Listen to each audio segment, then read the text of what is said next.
Hey everyone, and welcome to Almost Cancelled. I am Peter, that is Connor, and we are going to talk about Marvel's Agents of S.h.i.e.L.D. Season 5, Episode 3. It's called A Life Spent. Full spoilers for the episode, as always. And apologies, we promised last week, very strongly might I add, that we'd be getting these done late Saturday, and it is Sunday again at the time of recording. Connor, do you want to tell them why it's Sunday again? I have no idea. Is it Sunday? Connor fell asleep. Yeah. He watched it a little bit earlier than I did. I went and watched it. I came back and said, I'm finished now. Let's talk about it. And I get no response until the next day, which was today. So, blame Connor. Yeah, that's fair. Not justice for Connor. Punishment for Connor. Anyway. I mean, punishment's a bit harsh. I caught up on some sleep. I didn't even get that much sleep. I'm still tired now. Well, alright, sure, but that's 2 in a row. So if you do it again next week, then Yeah, right, that's fair. you're getting one of those what did they call them again in the wrists? I forgot. We knew last week. I knew it last week, yeah. One of those lock things that magnetise you to the wall. It's not implant.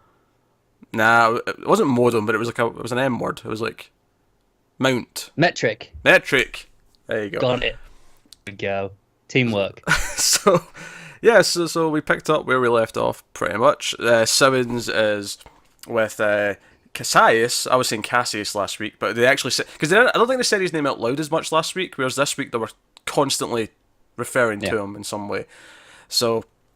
I got a proper fix on that, but he's got Simmons. Simmons is all gold and all the rest of it, and we've got a plot with them. We got a plot with the rest of the team.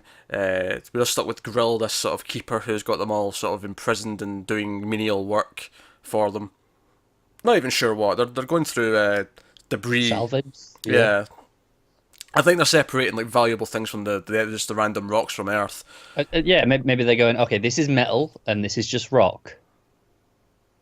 And the metal's useful. The rock, maybe. Yeah, the rock exactly. can be useful, but like not as much. It can be, but I feel like there's plenty of floating rock out there. Metal is a bit more useful. Yeah, a bit rarer. Yeah, sure. Yeah. So these are the things that are going on, and I think we'll go with Simmons first. We'll go with Simmons, Cassius. Sorry, Cassius is actually more awkward to say. I have to actually sort of swing into that last part of the word a bit differently. You'll get used to it. So Cassius, we had obviously had visitors coming, and we get this other sort of royal alien person, and they're there, but they've got a problem. Cassius is not happy because the person who's supposed to be training someone, it's kind of unclear at first what's going on until we kind of like get to where we actually meet the girl Abby. But basically they're training Abby for a display of some kind, and basically she's an inhuman, and turns out that Cassius can just turn off Simmons' thing, the silver thing that's making her like deaf, except for his voice, but only when he wants her to hear him. That was the thing I noticed. Yeah. He was still silent to her unless he specifically wanted to speak to her. So he's got complete control over it. But they turn it all off so she can go in and talk to her, and like, oh, maybe she'll help. And it's actually Sonara who suggests it. And as Cassius points out later, it's maybe like, is she trying to set up Simmons to fail? Is she a little bit jealous because Cassius maybe has the hots for her? She's still threatening with those silver balls every time. Yeah, those phantasm balls. Yeah, I liked how as soon as Simmons tried to like stop what was happening, she just stepped out with the silver balls, and then that big chill came in for a second, and it was like, okay, right, back down, Simmons, back down. Yep. But yeah, so she's an inhuman, and her power is that she can basically change her density. Molecular density. Yeah. She can either go so loosey-goosey with it that she can phase through things, or she can go so super tight and dense that she's as tough as diamond, maybe. She's pretty solid. Pick a tough substance. But she can't control it. So Simmons is basically trying to do the whole... the whole Magneto / 11 from Stranger Things kind of, find your inner balance and, focus on it. Imagine space. Imagine you're all just a star field and you're condensing the stars and putting the stars out and blah, blah, blah, blah. All that thing. Now, it became quite clear to me fairly quickly that this was going to be so they could sell her to this person by the end of the Yeah. episode, and I was like, okay, this is going to feel really bad when Simmons realizes what's going on here, that she's helping this girl for this really bad reason. But of course, the display that it's going to be put on is actually, and of course, aliens. You know, we just had Thor Ragnarok as well in universe. They love gladiatorial combat, so we have a little inhuman girl. She's like 15, with a big masked muscly man, and I actually have to credit them. I was not expecting them to go as blatantly far as they did here, with the big muscly No, man. it was pretty extreme. Well, He was beating the shit out of her. They were straight up yeah. punching this girl in the face and kicking her in the stomach. It was like, oh man, this is actually kind of. I mean, not so. It wasn't like Mother, and if you've not seen Mother, I won't say why that's more disturbing. But it's not quite Mother levels of disturbing. But it's disturbing. It's like, oh, he's like they're actually flat out showing him punching her. I think that's why they made a point of telling us she was 18 before, because she said, "Oh, everyone goes through the pterogenesis at 18," and then it got to this was like that's why they made a point of telling us that Because it'd be because even more disturbing. Yeah. Well, this is the thing. she Because doesn't look 18; she looks younger. well, that's the thing. I actually think she does look 18 in real life, but I'm so used to TV ages being. Well, yeah, I think Yeah. like, that's what I say. Where I say she looks young, she looks younger for TV, where that's the expectation. So they made a point of going, "Oh no, she's 18." I'm so used to a 22-year-old playing an 18-year-old that it sticks exactly. out. But what was funny about that though is that it does actually make it feel harsher than it normally would. Because if this was like Sky saying this and she's getting the shit, it's like, okay, you feel bad for her, you want her to fight back, but that she feels super vulnerable because she does in TV terms look like 15. So you feel really bad. You feel like, oh crap, she's really taking it, and Simmons is watching, and the whole thing's very, very upsetting and depressing. Until, of course, she managed to, dense up, and the guy just breaks his arm. It's a great moment. It's a great moment because it's slow motion. You just see it crunch, and then she gets super dark and badass and phases her hand into his chest, and then solidifies, and he just kind of falls away from her hand, and she's got his heart just in her hand. It's like, holy shit, she should join the team. She's a badass. Get her on the team. Yeah, yep, she's pretty awesome. This is useful. Could do one of those. She is super useful. So fun stuff. But obviously after that, we have the scene of literally getting a case of like this, whatever the currency is, the coins. And Simmons tries to stop it, and he's just like, no, she was more valuable because of you. Like, you helped sell her. I mean, to be fair, if she hadn't trained her, she'd be dead. So Yeah, they were going to kill her and probably Simmons as well. well, even that and all that, she'd have just failed in the test, and True. Yeah, the big dude would have just smashed her. absolutely. But he also said that he'd kill Simmons if she didn't Well, succeed. that's true. Yeah. So they were both on the line in that sense. Which to their credit though, I don't think during the actual combat scene it never felt for a second that Simmons was even giving a shit about herself. It never felt like, oh, I'm doomed if she loses. They never played that up. It was always she cares about the girl because she's a good person. Yeah, obviously. So no, appreciate that. Well handled in that sense. But no, so I think Cassius, I liked his creepiness last week. I still think Sonara's the She's got creepier more of a one. presence. Yeah, because she's silent. It's the silent just there In as the fact, threat. it was a really big moment in this one where she actually finally spoke for a second. She said like one sentence, and it was kind of a big. I was like, oh, that felt big. I still think Cassius is a pretty creepy overall dude. Oh, he's though. solid. I like him much more this week than I did. I mean, last week I didn't really get much to go on. Yeah, This week I've got enough to really judge him, and yeah, he's pretty good. yeah. Yeah, he's helping, or he's making Simmons help with selling slaves. So I mean, that's pretty dark in and of itself. It is pretty dark. So, And I like the idea that he's obviously in charge of this place, but this place is in charge of seems pretty low on the rungs of yeah, the alien royalty keeps kind of poking digs at like, oh, you've done well with this Yeah. So he armpit clearly of the thinks universe. he thinks of himself as quite important, but the place in charge of is just this random shithole, basically, as far as Yeah. they're concerned. For the Empire, he's like, okay, whatever. Yeah, the rest of the galaxy sort of looks down on this place, so he's seen as controlling this crap heap. But Yeah. so and it was good stuff. So we learned a little bit more about him, about how, because I don't think last week we initially got the sense that Sonara and him were a thing, but then this week the implication of, oh, you're jealous, they just set her up to fail. It's like, oh, okay, right, so we're getting they're actually a couple rather than just she's just as loyal. I in just command. assumed that last week. I don't necessarily always assume that. I know it's network TV, but I don't necessarily always assume it's a couple thing. Maybe that is why I can't remember well enough. Was anything specific that made me assume it?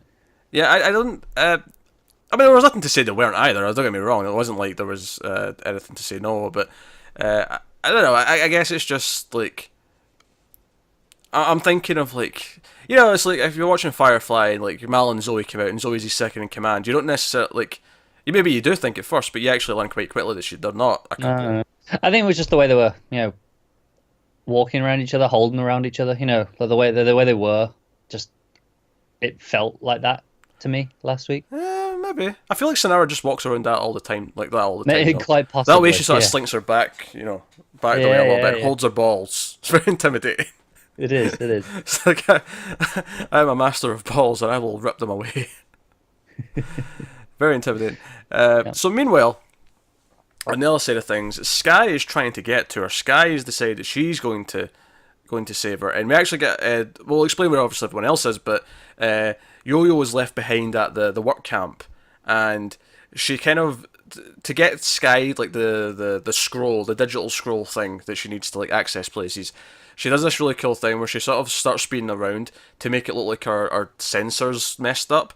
So Grill like eventually, so that's the sort of classic thing where it's like it beeps and he looks over and he's like he's ready to like zap her and he turns around. She's there. Looking. Where is she? She's still working. It's like okay. Yeah. And it does it again. He keeps almost taking a bite of his like super whatever it is, and he just keeps not quite. So she's always there, and then it starts spinning around all over the place. And he's like, "All right, fine. There's something wrong with that damn sensor." So it's in a few seconds that he's got it off to calibrate it. She uses her super speed to run in, grab the scroll. And the gun, which comes into play later, and runs back round and gives it to Sky, just really, really quickly. And then gets back, yeah. And you see him just like look for a second, like, did something just happen? Yeah, just a little gust of wind, a little flicker in the corner of the eye, kind of thing. It's like, so what was that? Something's going on here. But Sky goes on a sort of mission, sneaking around. Deke tries to talk her out of it. Deke's like, no, you need to play the long game. Let me try and like get you in like some other way that takes a bit longer, but it'll be a more of a safer way of getting in. And she's like, no. And by the way, don't call me World Killer, you bastard. that was the other thing that came up. I'm still convinced it's going to turn out not to be her. Yeah, I think they're playing up too much. Yeah, I particularly like where he theorizes that because they've travelled in time, they've basically created a new multiverse, or not a new multiverse, but a new universe in the multiverse. Yeah, because he brings up the multiverse theory. Maybe he's right. Maybe he is right. But I actually really like that she slaps him in the face and says, "What universe was that in? Mine or yours?" Yeah, that was amusing. That was a good response. I have a question doing it. Like, we're clearly a fair bit into the future, right? Mm-hmm. Compared to where they're taken from. And Earth seems to have been destroyed a while ago, but not that long. Maybe. So, I don't know, 100 years, maybe? Yeah, maybe there's less time than I'm thinking.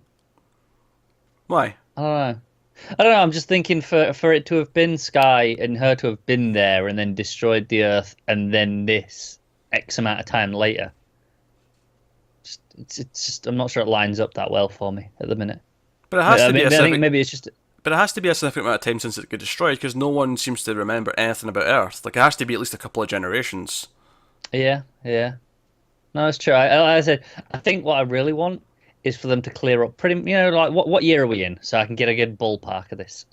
Oh, I'm sure that'll come up. I'm sure probably when Fitz is calibrating things and learning about how far they might have travelled. Yeah, that's true. I'm sure it'll be Fitz's side of things where we get that.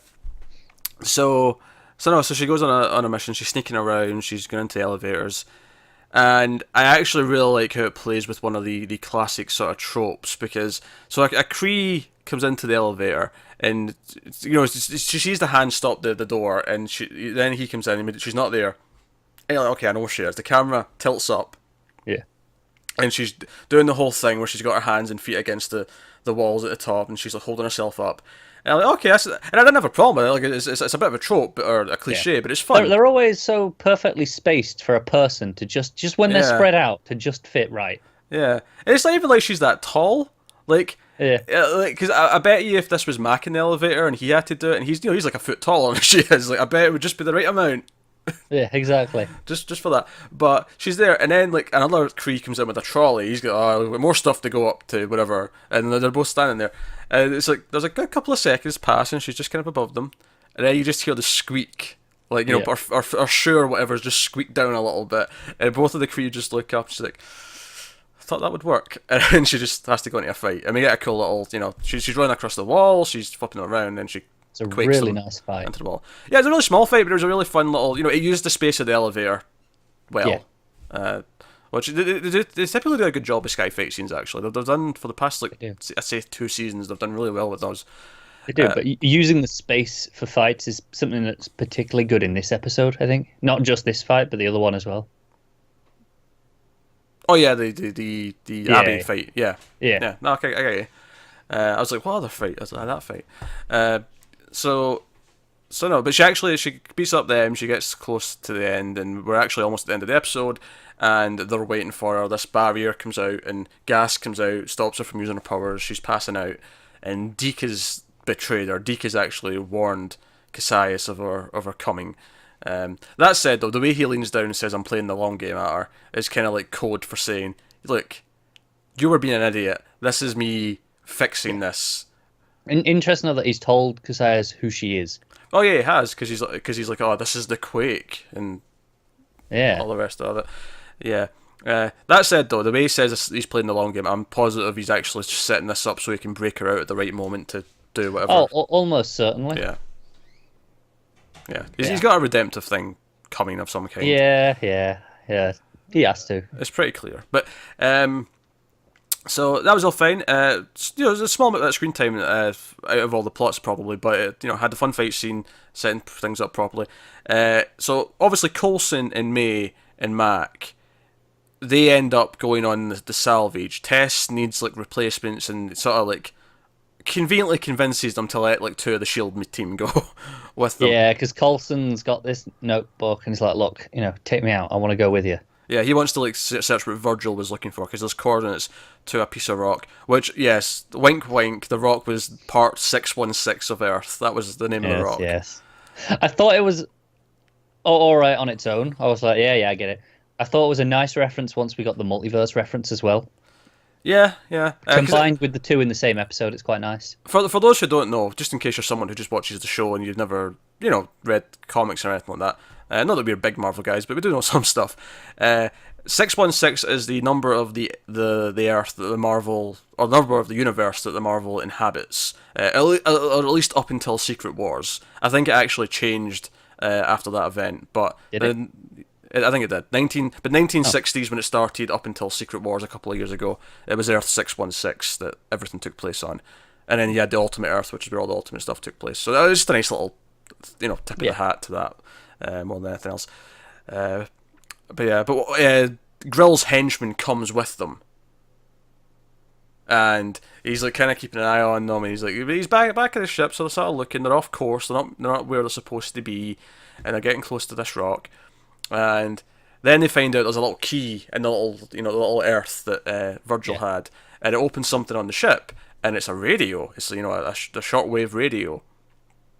This is interesting, but the henchman sees this, so they end up having a fight with him. He tries to, magnetize them all, and they end up kicking the crap out of them. But Tess is freaking out. Tess is like, no. When he goes back and tells them about this, we're all dead. Yeah. This is how this place they works. use the space really well in this as well. So it's really tight and enclosed in the ship. I like that. Kind of swinging around. This might actually be my favourite of the well, maybe not my favourite episode, but I might like this more than the elevator scene. The elevator scene is technically more impressive from a athletic point of view. But I think I like this one because you've got most of the people can't actually move. Like they're all stuck to. It's more inventive, isn't it? Yeah, they're all stuck to the wall, so they have to kind of work together. And like you say, it's inventive because like one of them is kicking them, and Tess is like flying around the pole she's stuck to. And then Mac's just like, nah, enough of this shit. Yeah. He was in the back with them before, so he wasn't magnetized, so he could step in. But so really fun thing. But the big thing, of course, is they get out to where this 616 rock is. It's the place where it can pick up a signal. Very faint signal. Someone's communicating with them. And when they trace it, they're like, this is coming from Earth. This is coming from the surface of what's left of Earth. That's what this is. But they have to go back. The whole thing is kind of resolved, though, because Earlier on, when Matt kind of got a glimpse of what was in the office, where Grill works, he saw a gun. Yo-Yo grabbed that as well, and she actually plants it on the henchman, and they all basically say he was up to no good. He was the one that was doing bad stuff, and because he finds a gun on him, he's and Joe, it's not just that it's a gun; it's his gun. So he's like, he stole this from me. I don't think he'd have if he'd just gone. He'd have a gun. He'd probably have had to turn him in just because, okay, this is public now and we're not allowed guns, so I've got to do something or it's my head. But on this one, he's like, no. He thinks he's stolen it from him, so he's like, no, this is personal. I'm taking pleasure in this now. Yeah. No, I agree with that. He's that kind of character. Yeah. So that's kind of how it wraps up. But you get the post-title sequence, the post-credit sequence. We actually get the moment from the end of season 4 where we saw Coulson wake up. But it leads into another scene, which is actually kind of rare. I feel like almost none of these post-title sequences actually have multiple scenes in them.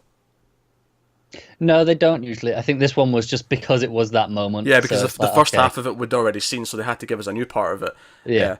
And obviously they probably shot that way in advance, the first one. So they had to do another... It couldn't just be the same scene. But they're basically... they've recorded the message. They're trying to listen to it. And whoever this is... They knew Virgil, they'd been talking to Virgil, and they're asking if the delegates was the word they used, were there. Yeah. And that meant them, it meant S.h.i.e.L.D. So now we have a mission, we have to find out who's sending this message, who's there, who's waiting for us, who else knows who we are. If I was to guess right now, Fitz set up an LMD. Possibly, maybe not of himself, because it'd sound like him, but... I think Fitz has an LMD who can't die, who's been waiting to... That's plausible. Yeah, that'd be my guess right now. But I mean, I'm going on almost nothing. I'm just trying to think of what we've had in the show. That would work. Yeah. I can see them using the LMDs as well, cause it's such a major part of last season. Well, we've already used the framework this season. So yeah, exactly. So why not reuse things in different ways? Yeah, why not the LMD? Just make it a part of the mythology, part of the toolbox that we can use, not as often because we had the whole plot revolving around it, but as a tool in another plot, sure, go for it. Yeah. It's part of the fun thing of having an ongoing show like this. That last years you have all these new things set up, and you can call back to the other stuff and use them and evolve upon their ideas. And even just characters, like just how Yo-Yo was she was on one episode introducing her, and she popped up a few more times later in that season. Got a bit more as the season went on. Last season, she was more regular. I mean, she wasn't a regular cast member, but she was recurring a bit more, and she became more of a recurring thing. And in this season, she's actually on a regular. They actually made the actress a regular, Natalia Cordova-Buckley. And I don't even recognize that name, so I clearly never checked that name before. I do, because every time I see it, I go, "Oh, it's the double-barreled one. That's Yo-Yo." Oh, it's the one that I catch every time I glance down at them at the start of the episode. I don't actually think I could never tell you what it is, but I see it that long and I go, oh, that's Yo-Yo. I don't think I ever actually noticed the names in this show for some reason. I think I'm just too into what's going on. I'm not paying attention to the titles. I think I always typically notice them on any show. I think... I don't know. I feel like... Maybe I do earlier on, but I don't know. I feel like I'm so used to watching TV now that I just tune them out. Yeah, I get that. I think I tune them out, and then every so often I'll kind of notice them. I'll let them kind of fade in. Awkwardly, if I do ever notice them, it's always in a name that's not been there in a while, so I'll know someone's coming back. Yeah. Because it sticks out because because it's not usually there, so I can tell there's something different. And I'm like, wait a minute, what's going on? And it'll be because I remember on the hit television show Buffy the Vampire Slayer, I used to do that a lot. I remember there was an episode in season 6 where Riley had been gone since the previous season, but Mark Blucas came up at the bottom, and I'm like, oh god, Riley's in this episode. I remember, god damn it, I forgot about Riley. Oh, yeah. Well, everyone forgets about Riley. He's really forgettable. Yeah. But hey, that's the thing. I can't believe you wasted your Buffy reference to remind me about Riley. Try to take the bad with the good. A lot more good in Buffy than bad, but there was the occasional bad. Admittedly, yeah. I mean, it wasn't the worst thing ever. It just wasn't that interesting. However, I guess that wraps up S.h.i.e.L.D. Yeah. Just something I noticed afterwards. Do you remember last week? One of Mac's big lines was, if we separate, they'll pick us off one by one. That's how these things work. Mm. Every time they split up. So I mean, Fitz kind of was gone already because they split up and he's left. Yeah. So then Simmons, when she went off to save the person, and now Skye when she's gone off to try and save Simmons. And they've all been captured in some way. Yeah. So it's kind of okay. Who's next? Yeah, no, that's a really good thing.